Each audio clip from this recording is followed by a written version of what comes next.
algumas coisas antes de entrar na mensagem em si, na introdução. Primeiro, o que é salvação? Se você pegar o dicionário lá, ou no Google, você digitar o que significa salvação, é tirar do perigo, salvar do mal, salvar de algumas circunstâncias. E de que nós crentes, nós somos salvos? A gente fala assim, eu sou salvo em Cristo Jesus. Eu sou salvo, mas você é salvo de quê? Nós sabemos que nós somos salvos da morte eterna, da condenação. Nós somos salvos da ira de Deus que vai ser exercida sobre os pecadores. O próprio Deus, Ele enviou o Senhor Jesus para nos salvar. Porque lá no Éden, quando Ele deu a opção do homem, falou, não come, pode comer de todos esses frutos, mas daquela árvore você não vai comer. E nós sabemos que a serpente seduziu a mulher, e a mulher falou com o homem, e o homem foi e pecou o Senhor. Ele desobedeceu ao Senhor. E agora todos nós que somos herdeiros de Adão, nós herdamos a sua natureza pecaminosa. Todos nós temos a natureza inclinada em fazer o mal, em pecar, porque a nossa natureza humana, a nossa carne, ela gosta de pecar. Mas Deus enviou Jesus para pagar esse preço, para pagar o preço que o próprio Deus requeria para esse relacionamento com o homem. Jesus ali na cruz, Ele se entregou, Ele não tinha pecado nenhum, mas Ele se fez pecado, os nossos pecados foram imputados em Jesus, e agora nós somos salvos pela graça de Deus. Amém. Nós não somos salvos por obras, como nós lemos, nós somos salvos pela graça de Deus. E essa salvação é uma dádiva, é um presente de Deus. Você não merece, eu não mereço, ninguém na humanidade tem bondade em si para merecer a salvação. A salvação, ela vem pela graça. Aí algumas pessoas dizem, não, mas eu sou salvo porque eu ouvi o Evangelho, eu arrependi, eu tive fé em Jesus e agora eu pratico as boas obras. E não é assim. Romanos, que nós já lemos aqui, já ouvimos, vai falar que é a bondade de Deus que nos conduz ao arrependimento. Então, a gente escuta o Evangelho, Deus gera fé no seu coração, o Espírito Santo te convence da sua vida de pecado, e você crê no Senhor Jesus, você entrega a sua vida, e agora você vive segundo a palavra de Deus. Você está no processo de santificação, você está separado, você está no processo que cada vez você tem que mais parecer com Cristo Jesus. Não é você chegar num lugar e falar assim, olha, eu peco, mas o irmão peca mais que eu. Eu faço, mas o irmão fala, não, o seu padrão, o nosso padrão é Jesus Cristo. Você nunca vai conseguir chegar à perfeição em Cristo Jesus, nesse corpo que você tem, até porque Cristo nunca pecou e nós já herdamos o pecado. E agora que nós somos salvos, então agora eu sou salvo pela graça, eu não preciso fazer mais nada, é só eu crer. Até para orar, Deus tem que tocar no meu coração. Até para eu ir no culto, Deus tem que tocar no meu coração. Até para orar pelo irmão. Irmãos, Deus nos deu a salvação pela graça, mas Ele também te deu responsabilidades. Amém. Uma vez que eu sei que eu devo fugir da aparência do mal, eu devo fugir. Uma vez que eu sei que eu devo amar a Deus acima de todas as coisas, eu tenho que amar acima de todas as coisas. Mas não é uma obra que a gente pode falar assim, não, eu vou amar o meu irmão, eu vou dar o dízimo, eu vou fazer isso, eu vou fazer aquilo para que eu seja salvo. Não, você faz isso porque você é salvo. Porque muitas pessoas acreditam dessa forma, eu tenho que fazer para ser salvo, eu tenho que fazer para ser salvo. Aí acredita que no momento que aceitaram Jesus como Salvador, levantou as suas mãos, Deus escreveu o nome no livro da vida. Aí em algum momento ele vacila, ele se desvia, ele sai da presença de Deus, aí é como se Deus fosse lá e apagasse o nome do livro da vida. Aí um dia ele vem, ele aceita, ele volta aos caminhos do Senhor, ele estava desviado, ele levanta a mão, não, eu quero reconciliar com Cristo. E agora Cristo escreve o nome no livro da vida. Aí no outro dia ele vai e peca, ele vacila de novo, ele está numa vida de pecado, ele não quer ter comunhão com Cristo, aí Cristo vai lá, paga o nome dele no livro da vida. Irmãos, Deus não é como eu, como você. Deus sabe o que você vai fazer. A palavra do Senhor fala que todos os seus dias estão contados. Se você acredita dessa forma, eu te convido a ler a Bíblia e ver que Deus é um Deus onisciente, um Deus presciente, que Ele não está limitado ao tempo. Ele sabe como é o início ao fim da sua vida. Se Ele te deu a salvação, se Ele escreveu no livro da vida, se no momento você vacilar, Deus vai te resgatar, porque você é salvo pelo sangue de Jesus, não é pelo que você fez e nem porque você vai fazer. E tem pessoas que ficam com medo, se eu fizer isso eu vou perder minha salvação, se eu fizer... Irmão, se você perder a salvação, não é que você perdeu, você nunca teve, porque é um Deus perfeito, que sabe de todas as coisas. Se Ele escreveu o livro da vida, ninguém apaga.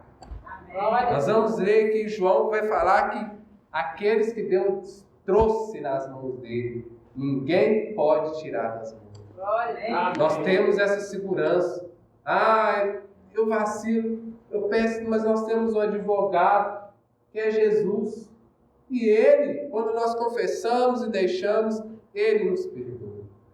Mas em contrapartida, tem esse que acredita também dessa forma e não quer fazer nada. Eu não preciso ir no culto, não, estou cansado. Não preciso ouvir a palavra, não, eu não preciso amar o meu irmão, não. Eu não preciso parar de pecar, né? Pela graça. Deus vai me resgatar um dia. Mentira! A Bíblia nunca fala isso. A Bíblia fala para você orar, a Bíblia fala para você, aquele que roubava não roube mais. A Bíblia fala para você ter mudança de vida. E aqui o texto que nós vamos ler e abordar hoje fala sobre o desenvolvimento da salvação. Eu já vou falar aqui, desenvolvimento da salvação, você não faz sozinho. Para você desenvolver aqui a salvação que nós vamos ler, alguém tem que ter te dado a salvação. E nós sabemos que o único caminho, a verdade e a vida é Cristo Jesus. Então, Filipenses capítulo 1, versículo 6, Paulo vai falar para eles assim: aquele que começou a boa obra em vós, há de completar até o dia de Cristo Jesus. Você que creu em Jesus um dia, você está no processo de santificação. Se Deus te salvou, você vai ser completada a obra de salvação na sua vida, até que você morra ou que Jesus volte. Por que eu estou dando essas duas possibilidades? Porque nós temos que crer que em qualquer momento Jesus vai voltar. Pastor, mas pregava-se isso tanto nas igrejas, se Jesus não voltou. Irmãos, ninguém sabe o dia, ninguém sabe o tempo, nem mesmo Jesus. Deus Pai sabe. Mas nós temos que crer, nós temos que acreditar, porque nós cremos na palavra de Deus. E se Ele disse que Ele vai voltar, nós temos que viver com essa possibilidade. Nós temos que viver com essa esperança que ao momento que eu sair ali fora, antes mesmo do culto acabar, Jesus vai me buscar a sua igreja. E se Ele não vier, Ele quiser que eu passe por um processo de morte natural, nós temos que estar no processo de santificação. E eu gostaria de falar agora, sou salvo. E agora, vocês viram aqui que antes de nós falarmos sobre a obediência de Cristo, Paulo começou a falar com Filipos para eles não fazer nada por partidarismo, por vanglória, mas por humildade, e cada um tendo que propriamente não é seu, mas do outro. Tudo que fazemos que não seja por divisões, que não seja por discussões, por disputas, mas com humildade, crendo que Cristo nos salvou e por isso nós servimos a Deus e aos nossos irmãos. Como eu já disse, a ideia de desenvolver a salvação é porque agora nós somos responsáveis. Responsáveis não quer dizer que somos independentes de Deus. Nós não fazemos para ter, nós fazemos porque nós temos, mas nós temos as nossas responsabilidades. Hoje esses irmãos passaram pelo batismo, você que veio aqui. Batismo e ceia do Senhor é uma ordem de Jesus. Não é eu tenho uma opinião, fulano, não, é uma ordem. Jesus disse, ide, batizai, pregai o evangelho e batizai. Ele fala para nós fazermos, celebrarmos a ceia até que ele venha. Aí você vai na internet, você vê um cara falando, a ceia não é para o dia de hoje, o batismo não é para o dia de hoje. Mentira! Mentira! Heresia! Se Deus falou que nós temos que fazer, isso é ser responsável. Você cumprir uma ordem de Deus. Há um pregador que diz que às vezes é um pouco complexo você explicar a responsabilidade e a salvação pela graça. Mas é como se você chegasse perto de uma linha de trem, saber que existe duas linhas ali. Mas quando você olha lá no horizonte, assim, você não consegue distinguir entre uma e outra, as duas se cruzam. E assim ele fala porque às vezes as pessoas têm a dificuldade de entender. Eu tenho a minha responsabilidade, mas o meu agir, o meu querer vem de Deus, porque agora eu sou guiado pelo Espírito Santo. Eles batizaram, eles falaram para nós que agora eles são uma nova criatura. Eles nasceram de novo e agora não são mais eles que vivem, mas Cristo vive neles. E isso mostra para a gente que a gente tem que, como o pastor Jair falou hoje de manhã, a gente tem que olhar para o que eles fizeram hoje e relembrar daquilo que nós fizemos também naquele dia. Qual o seu significado, o que nós temos que fazer. E no versículo 12, agora entrando na mensagem, sou salvo, e agora, no versículo 12, acompanhem comigo, diz assim, assim, pois amados meus, como sempre obedecestes não só na minha presença, porém muito mais agora na minha ausência, desenvolvei a vossa salvação com temor e com tremor. E aqui eu gostaria de falar algumas coisas. Paulo está falando que eles eram obedientes, tanto na presença quanto na ausência deles. Obediência a quê? A que Paulo pensava? A ideologia grega falou, não, obedientes ao evangelho que Paulo pregou. Não é o que Paulo queria, é ao evangelho.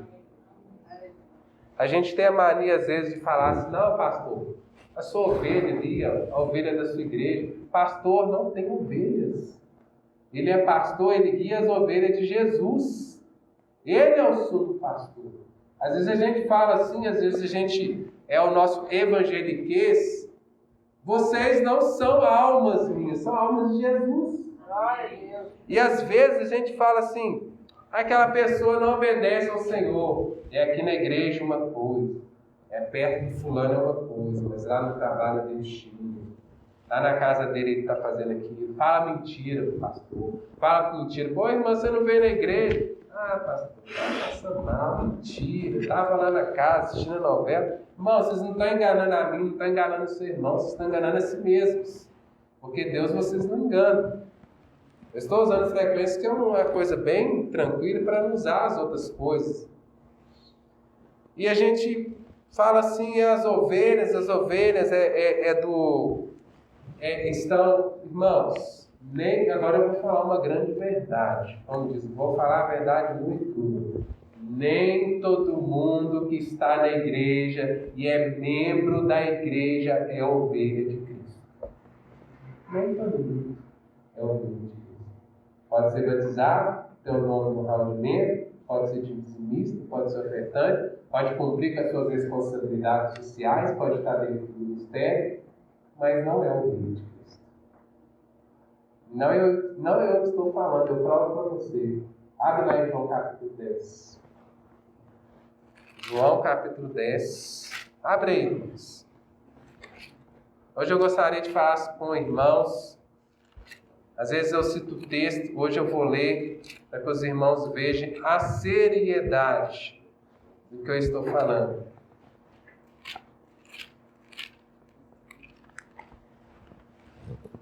João capítulo 10, versículo 24.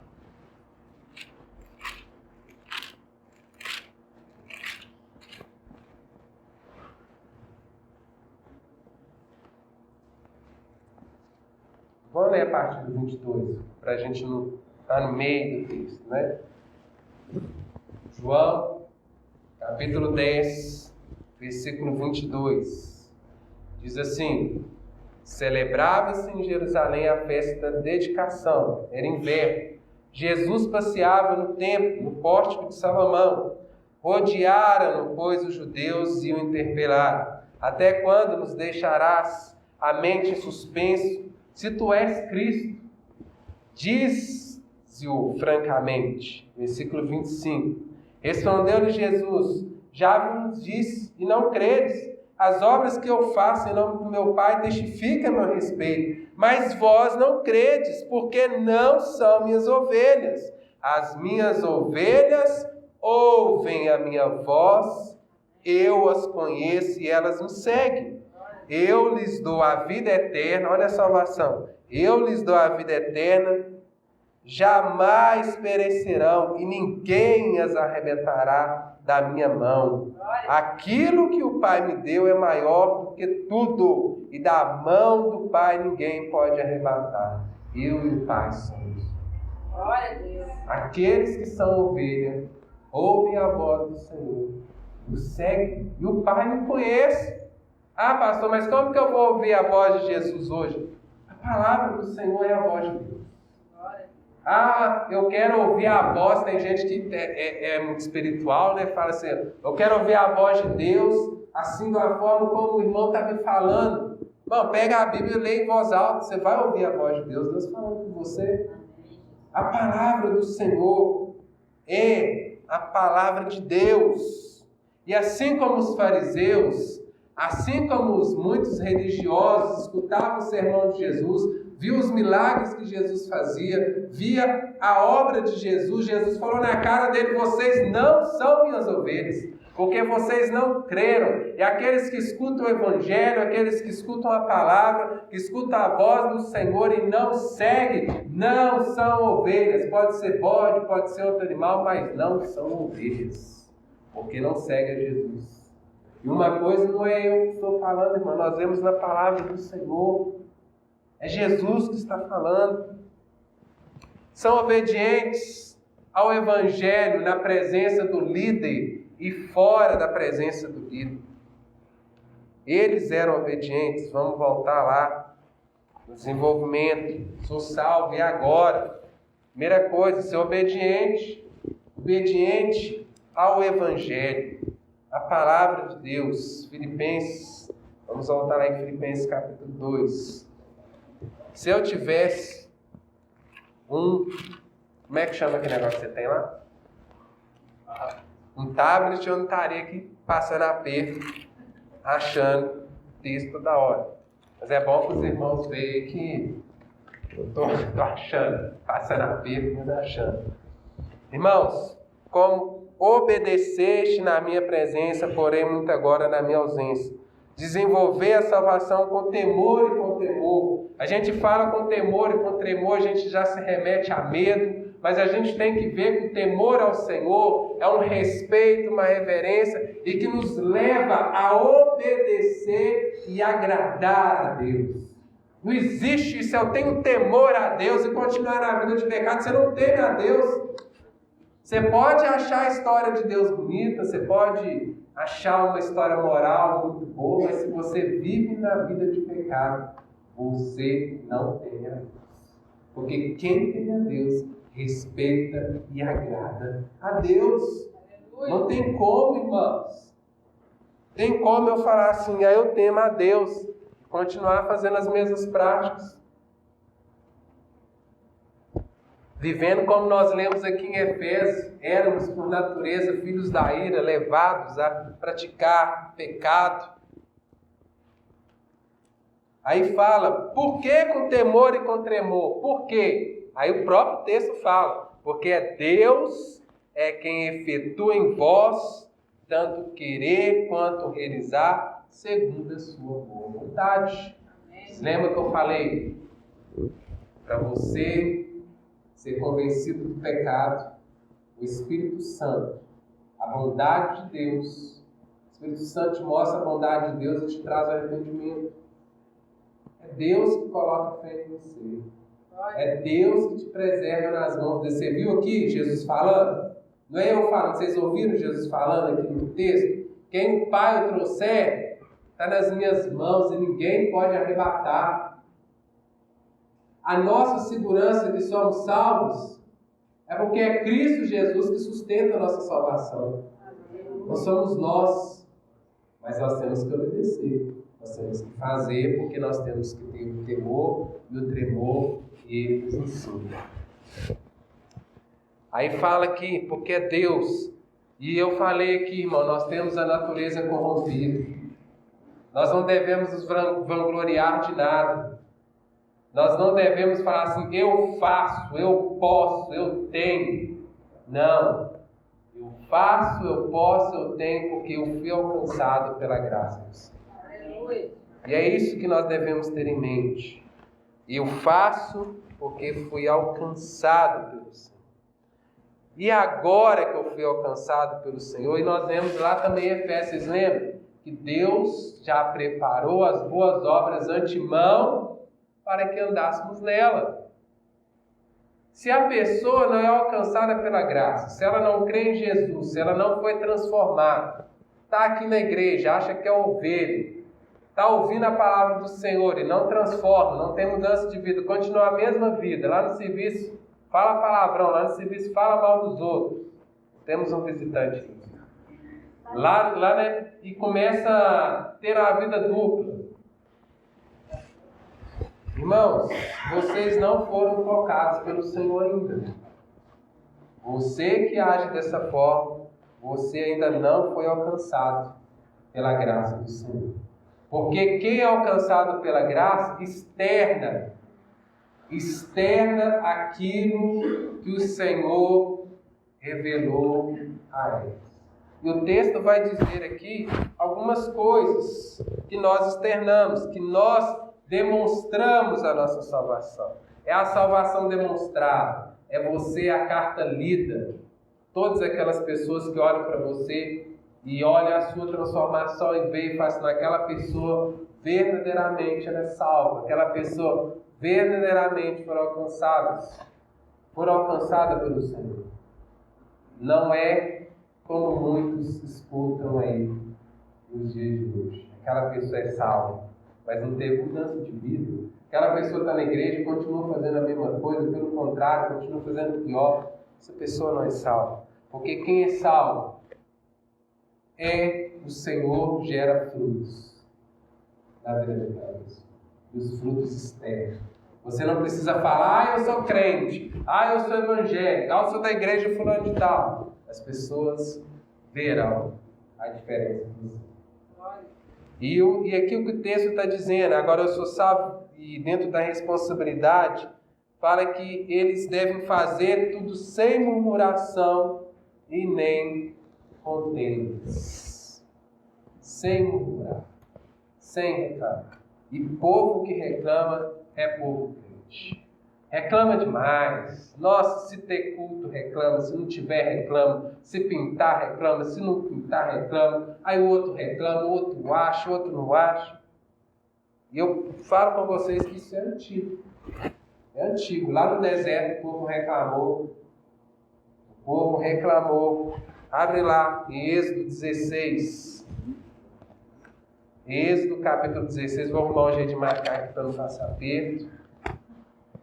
Êxodo, segundo livro da Bíblia, capítulo 16.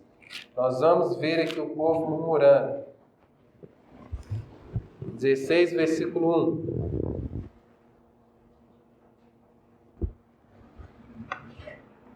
Amém? Tem alguns irmãos ainda folheando. E por que, irmãos? Por que Paulo começa a falar de murmuração aqui no meio do texto, assim, do nada? Por isso que nós lemos lá no início do capítulo 2, fazer tudo sem contenda, sem partidarismo. Então, Paulo ele está desenvolvendo aquilo que ele falou lá no início. Então, toda vez que a gente for ler a Bíblia, a gente tem que ver o contexto, tem que ver o que está sendo falado, para a gente sair no meio do texto. Aí fala assim, Êxodo 16, capítulo 16, versículo 1 em diante, diz assim: partiram de Elim toda a congregação dos filhos de Israel, veio para o deserto de Sim, que está entre Elim e Sinai, aos 15 dias do mês depois que saíram da terra do Egito. Toda a congregação dos filhos de Israel fez o quê? Murmurou contra Moisés e Arão no deserto. Disseram os filhos de Israel: quem nos dera tivéssemos morrido pela mão do Senhor na terra do Egito. Vai para você ver, Deus livrou eles de forma milagrosa, conservou os primogênitos deles, permitiu que eles saíssem do Egito. Ele está aqui, olhando lá para trás. Lá para trás, quem dera morressem lá no Egito pela mão do Senhor. Quando estávamos sentados junto às panelas de carne e comíamos o pão a fartar, pois nos trouxeste a esse deserto para matar de fome toda esta multidão. Então disse o Senhor a Moisés: eis que vos farei chover pão, e o povo sairá e colherá diariamente a porção para cada dia, para que eu ponha à prova se anda na minha lei ou não. Dar-se-á que ao sexto dia prepararão ao que colher, e será o dobro que colhe cada dia. Então disse-lhe Moisés a Arão todos os filhos de Israel: à tarde saberei que foi o Senhor que vos tirou da terra do Egito. Pela manhã vereis a glória do Senhor, porque quanto ouviu as vossas murmurações. Pois quem somos nós para que murmurei contra nós? Prosseguiu Moisés: será isso quando o Senhor à tarde vos der carne para comer, pela manhã pão vos farte, porquanto o Senhor ouviu as vossas murmurações, com que vos queixais contra ele. Porque quem somos nós? As vossas murmurações não são contra nós, e sim contra o Senhor. Disse Moisés a Arão: dize a toda a congregação dos filhos de Israel: chegai à presença do Senhor, pois ouviu as vossas murmurações. Quando Arão falava, toda a congregação dos filhos de Israel olharam para o deserto, e eis que a glória do Senhor apareceu na nuvem. Eu vou reduzir aqui o texto um pouco para vocês. E o Senhor enviou cordonizes para eles, e eles se fartaram de carne, a ponto de ficar completamente cheios, e mandaram maná, o pão que desce do céu, e eles colheram, mas o Senhor estipulou para eles: olha só, no sexto dia vocês vão colher mais, que no sétimo vocês vão colher, mas vocês vão colher só para o dia, não vai colher para sobrar. E o povo, o que o povo fazia? Pegava para sobrar, dava bicho, derretia. E lá na frente, imagina você, está lá no deserto, o Senhor se reclama contra o seu líder, mas você está reclamando contra o Senhor aqui, porque eles estavam sendo guiados pelo Senhor. Não estou falando isso contra murmuração contra mim, contra ele, não, estou falando quando você murmura diretamente contra o Senhor. Deus dá eles carne, dá eles pão, tira a água da rocha, mas lá na frente eles vão reclamar: esse pão vil, o Senhor tem nos dado. Reclama do pão, reclama de tudo. O povo que murmura. E eles murmuraram não só essas vezes, mas outras vezes. E a murmuração, irmãos, é pecado. Quando você reclama da sua situação, uma coisa é você orar ao Senhor, uma coisa era eles orarem por carne, era eles orarem por pão e Deus ia enviar para eles. Mas ele, em vez de orar ao Senhor, eles começam a murmurar. E a gente começa a murmurar, sabe por quê? Porque a sua natureza pecaminosa, inclinada para o mal, ela acha que murmurar é melhor. Ela quer murmurar. E começa a falar mal de alguma coisa ou de alguém. Em vez de você orar, você começa a murmurar. E isso é pecado. Você está falando, você está reclamando da sua situação. Às vezes você está reclamando da situação que você vive. É como se você estivesse falando com Deus: eu não concordo, eu não quero. O Senhor agiu errado comigo. Mas nós devemos o quê? Orar, suplicar, nos humilharmos e parar de murmurar. Porque murmuração é pecado. Reclamar é pecado. Uma coisa é você exortar o irmão que está na vida de pecado. Uma coisa é você falar assim: olha, eu não concordo com isso, porque a Bíblia diz assim. Até para você exortar, até para você chegar diante da pessoa, você tem que ir você tem que ir com a palavra. Não é só eu que digo, não é eu que penso, mas a palavra do Senhor diz assim. Então, a murmuração, nem contendas, disputas, discussões. E eu falei aqui, o povo de Deus murmura demais. Eu conheço pessoas, irmãos. Eu, inclusive, estava conversando com um pastor hoje, e nós falamos sobre pessoas que não congregam. Pessoas que não congregam. A pessoa sabe de tudo que acontece de errado na igreja da região. Fala mal do pastor ali, fala mal do irmão ali, fala mal da situação que aconteceu ali, e a pessoa mesmo nunca está na igreja. E nunca vai estar, sabe por quê? Porque ela murmura, ela fala mal daquela igreja, ela fala mal daquele irmão, mas ela nunca olha para dentro dela mesmo e vê que o problema está com ela. Porque se um dia a igreja for perfeita, se um dia a igreja estiver toda perfeita, nós não vamos estar. Se ela estiver toda perfeita, eu não vou estar. Você não vai estar aqui porque você quer.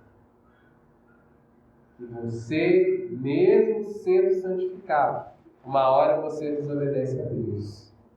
Mas graças a Deus que Deus nos perdoa quando nós clamamos ao Senhor. Fala que não deve haver murmuração e nem contenda, porque ele falou lá no capítulo 2. Eu poderia citar vários exemplos aqui, mas eu vou me ater ao texto. E ainda fala assim: fazei tudo sem murmuração nem contendas, para que vos tornei irrepreensíveis e sinceros filhos de Deus, inculpáveis no meio de uma geração corrupta, a qual resplandeceis como luzeiros do mundo.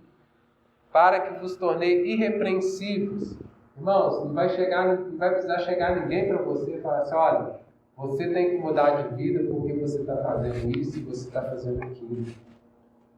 Você vai ser sincero porque você realmente está demonstrando aquilo, a transformação que Deus fez dentro de você. Essa transformação que é feita dentro de nós pelo Espírito Santo, ela tem que se externar e ela tem que ser sincera. Para que nós venhamos resplandecer como luzeiros do mundo. Porque as pessoas, quando estão no escuro, que estão nas trevas, elas devem nos ver como luz, apontando o caminho, e o caminho é Jesus. Aleluia. Vou fazer uma piada. Irmãos, aproveitando o Natal, tem crente que é igual pisca-pisca. Acende assim. Acende, apaga. Acende, apaga. Nunca fica aceso. Quando a pessoa está nas trevas, acha que vai ver, ela apaga. Uma hora acende, uma hora apaga. Irmãos, você é luz.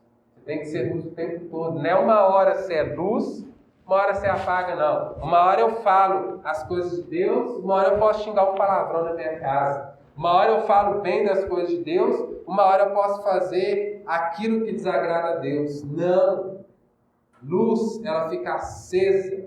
E ela não é para ser colocada debaixo da cama. Ela é para ser colocada no cômodo onde que vai iluminar todas as coisas. Se você é luz, se você é transformado, se você foi alcançado pela graça, Você não deve murmurar, você deve ser irrepreensível diante de uma geração pervertida e corrupta. Por que pervertida e corrupta? Porque elas estão corrompidas, elas estão sendo influenciadas pelo sistema do mundo, pelo príncipe da potestade do ar, pelo próprio Satanás, a corrupção, o adultério, que para hoje, para uma sociedade, é normal. Nós temos que ser pessoas como luzeiros no meio dessa geração pervertida. Você tem que ser luz, você tem que pregar o Evangelho, você tem que testemunhar o Evangelho. Infelizmente, muitas pessoas, quando encontram pessoas que não são cristãs, ao invés de pregar o Evangelho, falam mal das outras pessoas, falam mal da igreja, falam mal dos evangelhos e acabam mais distanciando as pessoas do que trazendo para o Senhor. Versículo 16 diz assim: preservando a palavra da vida. E o que é a palavra da vida? Não é o escrito de Aristóteles, não é o escrito de Platão, não é o livro do historiador tal. A palavra de vida é a Bíblia, é a palavra de Deus. Tem uma coisa, não sei se os irmãos já ouviram falar, que é a teologia liberal. Muitos intelectuais olharam para a Bíblia e falaram assim: olha, vamos questionar esses milagres. Vamos questionar os milagres, não foi bem assim, eu acho que esse texto está meio assim. Foram se questionando a autenticidade da palavra de Deus. Falaram assim: não foi Deus que escreveu a Bíblia, foi o homem, então tem erro, tem isso, tem aquilo, eu não preciso fazer isso mais no dia de hoje, eu não preciso mais, isso daí foi escrito para o povo judeu. E às vezes a gente não é um teólogo liberal, mas às vezes a gente começa a fazer uma interpretação e começa a questionar as coisas de Deus. Você acha que eles começaram assim de uma vez? Não, eles começaram com a dúvida aqui, a dúvida ali. O texto é assim, irmãos, ceia do Senhor, foi para aquele povo lá, não é para nós hoje. Batismo, isso é um ritual, é para aquela época, não é para hoje. Começa a questionar. Aí eu tenho uma opinião, pastor, que não é bem assim não. Essa passagem aí, diz isso, mas não é bem assim, irmãos. Opinião todos nós podemos ter, nós podemos pensar, mas se você for alcançado pela graça, você entende, você sabe que vai chegar lá. Nós estamos entrando em 2024, vai chegar 2025, 2026, 2027, a palavra do Senhor permanece para sempre. Ela não muda. Se o Senhor fala que eu não devo fazer isso, eu não vou fazer, porque eu tenho que ser responsável, eu tenho que desenvolver, eu tenho que ser influenciado pelo Espírito Santo, guiado, e naquilo que eu sei que eu tenho que fazer, eu vou fazer, e aquilo que eu sei que eu não devo fazer, eu não vou fazer. Não é questão de opinião, não é questão de achar ou não achar, porque a Bíblia diz, a palavra de Deus diz. Ponto final. Não tem questionamento. A salvação é pela graça por meio de Jesus Cristo. Ponto final. Acabou. Não tem outro jeito de ser salvo. Eu não assisto isso, eu não faço aquilo. Aprende por você tem que fazer mesmo. Mas você não vai ser salvo por causa disso. Você é salvo porque Deus te alcançou por meio de Cristo Jesus. Mas e agora? Sou salvo, e agora? Você tem que ser responsável. A soberania de Deus, o que é ser soberano? É Deus criou e tem o controle de todas as coisas. Nada pode acontecer se Ele não permitir. Ele tem um poder sobre todas as coisas. Satanás não pode tocar na vida de ninguém sem a permissão de Deus. Aleluia. Ninguém pode morrer se Deus não permitir. Deus tem o controle de tudo. E é nisso que nós descansamos. Mas não anula a sua responsabilidade. Nós temos que fazer o que fomos alcançados pelo Senhor. Terminando, Diz assim: a palavra de vida para que no dia de Cristo eu me glorie que não corri em vão, nem me esforcei inutilmente. Entretanto, mesmo que eu seja oferecido por libação sobre o sacrifício e serviço da vossa fé, alegro-me com todos e me congratulo. Assim vós também, pela mesma razão, alegrai-vos e congratulai-vos comigo. Paulo está dizendo que espera que eles sejam responsáveis, que eles sejam desenvolvida a salvação deles e que no dia que o Senhor voltar, ele venha se sentir grato e se alegrar porque ele não correu em vão. O esforço que ele teve com Filipenses, ele valeu a pena. Isso é o esforço, essa é a alegria de todo pastor, de todo líder, que as pessoas aprendam, que as pessoas entendem, quando o Senhor voltar, vocês estejam com o Senhor na glória. Mas infelizmente, só vai ouvir quem tem ouvidos para ouvir. Só vai ser responsável aquele que entendeu que é Deus que efetua tanto querer quanto realizar, mas eu tenho que obedecer a palavra de Deus. E eu faço agora porque Deus me alcançou. Eu me esforço agora porque Deus me alcançou. O mesmo meu esforço, o mesmo meu fazer, é porque eu sou guiado pelo Espírito Santo através da palavra do Senhor. Você nunca perca isso da sua mente. Se você tem andado negligente, irresponsável, não tem lido a Bíblia, não tem orado, tem andado na vida de pecado, se arrependa hoje, nessa noite. Confesse ao Senhor: olha, Senhor, eu tenho, já passei pelo batismo e tenho andado errante aí, tenho vacilado. Fale com o Senhor, não precisa falar comigo. Hoje nós temos acesso ao novo e vivo caminho. Você não precisa de ninguém para você confessar o seu pecado. Você pode chegar diante do próprio Deus, em nome de Jesus, e confessar o seu pecado. Você entenda que mesmo que você ande conforme a palavra do Senhor, a glória de Deus, Ele quem efetua o querer e o realizar. E agora que nós fazemos, nós temos que ser sempre em mente, a palavra do Senhor. Eu não ando segundo o pastor lá do TikTok.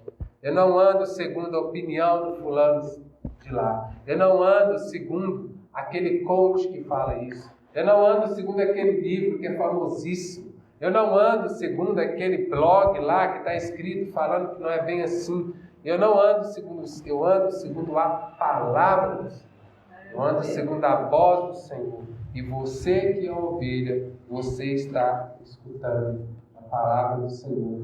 Eu creio que o Senhor vai gerar vida aí dentro de você. E isso vai externar. Isso vai ser mostrado. As pessoas vão ver. Você que murmurava não vai murmurar mais. Você que andava provocando divisões não vai provocar mais. Você que andava negligente não vai andar mais negligente. Porque o Senhor vai te transformar. Amém? Vamos nos colocar de pé. Vamos orar ao Senhor.